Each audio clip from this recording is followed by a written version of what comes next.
বর্তমানে জাপানে এখন আমার ঘরের অবস্থা, চলো তোমাদের সাথে একটু শেয়ার করি। আমার বর তো আর সাথে সাথে আমাকে বলে না যে ঘরটা এখন তোমার হয়ে গেছে, আমার আর নেই। তো আসো দেখাই তোমাদেরকে। এই এখন আমি খুলছি, তো আসো আসো আমার ঘরে। তো এই হলো আমার ঘর। এই বেডটা এখন এদের হয়ে গেছে, এখন আর আমার বরের কারোরই নেই, এখন শুধু ওদের বেড। এটা এটা এখন ওরাই থাকে, আমরা তো এখন শুইও না। তো এগুলোর সমস্তটা খেলে পেয়েছি, শুধু এই পুতুলটা আমার কেনা, এই যে মুরগিটা ককটা, আর হচ্ছে গিয়ে এইটা কেনা, এই ছোট্ট পুচকিটা, এই পুচকুটা কেনা, আর বাকিগুলো সব আমি খেলে পেয়েছি।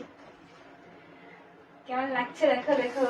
ইয়ামাদেঙ্কিতে যত পুতুল আছে আমাদের ঘরের সামনে, এখানে যে গেমিং সেন্টারটা আছে, এখানে মোটামুটি যত পুতুল আছে আমি আর আমার যা দুজনে মিলে নিয়ে চলে এসেছি।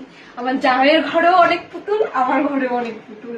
তো এখন ঠিক করেছে আর খেলবো না, এরপর ঘরে রাখার জায়গা নেই। আর এইদিকে হচ্ছে আমার,